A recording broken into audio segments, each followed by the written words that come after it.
ये vitamin E के capsules बड़े काम की चीज है। इसे अलग अलग तरीके से यूज करने पर आप अपनी सुंदरता को और ज्यादा बढ़ा सकते हैं। कैसे, मैं आपको बताता हूं। सबसे पहले तो विटामिन ई के कैप्सूल्स को एलोवेरा के साथ मिक्स करके हल्के हाथों से अपने चेहरे पे मसाज करने पर आपके चेहरे पे और ज्यादा ग्लो आने लगता है। दूसरा, विटामिन ई के कैप्सूल्स को नारियल तेल के साथ मिक्स करके अपनी स्कैल्प और हेयर पर लगाने से आपके हेयर चमकने लगेंगे।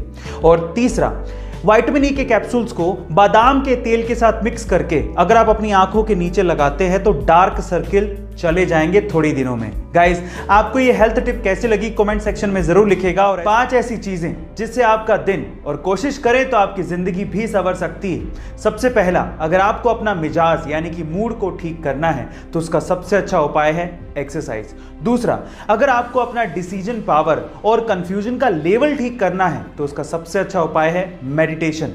तीसरा, अगर आपको दुनिया को समझना है तो उसका सबसे अच्छा उपाय है बुक्स यानी कि किताबों को पढ़ना। चौथा, अगर आपको दूसरों की मदद करनी है तो उसका सबसे अच्छा उपाय है अपनी मदद पहले कर लें। और पांचवा, अगर आपको तेजी से सीखना है तो उसका सबसे अच्छा उपाय है कि आप मजे से सीखें। गाइस, आपको ये 5 सुझाव कैसे लगे कमेंट सेक्शन में जरूर लिखिएगा। ये घटना घटी दूसरे विश्व युद्ध के बाद, जब 1945 में जापान में एक लड़का अपने छोटे भाई की डेड बॉडी को अपनी पीठ पे लाद कर उसके अंतिम संस्कार का इंतजार कर रहा था। अपने छोटे भाई की मौत के बाद उसे रोना आ रहा था, लेकिन अपने होठों को काट कर वो अपने इमोशंस को कंट्रोल कर रहा था। तभी एक गार्ड ने उस लड़के से कहा कि तुम ये भार मुझे क्यों नहीं दे देते। तो उसके बाद जो लड़के ने जवाब दिया वो जापान में इतिहास बन गया। उस लड़के ने कहा कि ये कोई सामान नहीं है, ये मेरा भाई है। और आज भी ये पिक्चर जापान में सिंबल ऑफ स्ट्रेंथ के नाम से जानी जाती है। गाइस, इसके बारे में आपका क्या कहना है कमेंट सेक्शन में जरूर लिखिएगा। टोक्यो ओलंपिक में दिए जाने वाले gold, silver and bronze medals भी कुछ खास तरीके से बनाए गए हैं। कैसे, मैं आपको बताता हूं। एक्चुअली इसके लिए 2017 से ही एक कैंपेन चलाया गया जिसमें वहां के लोगों को यह रिक्वेस्ट की गई कि अगर आपके पास पुराने इलेक्ट्रॉनिक गैजेट्स जैसे कि लैपटॉप, स्मार्टफोन्स हैं तो आप उन्हें डोनेट कर दीजिए। लोगों ने इसमें बढ़ चढ़ के हिस्सा लिया, जिससे 78,000 टन यानी कि लगभग 63 लाख से भी ज्यादा लैपटॉप्स एंड स्मार्टफोन्स इकट्ठे किए गए।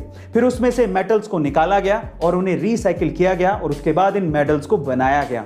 इस प्रोजेक्ट को टोक्यो 2020 मेडल प्रोजेक्ट का नाम दिया गया था। गाइस, क्या इसके पहले तक की इंफॉर्मेशन आपको पता थी? और अगर नहीं पता थी तो कमेंट सेक्शन में जरूर लिखिएगा। गाइस, अगर आपको स्वस्थ और लंबा जीवन जीना है तो उसके लिए तिब्बतियों की कहावत सुनिए।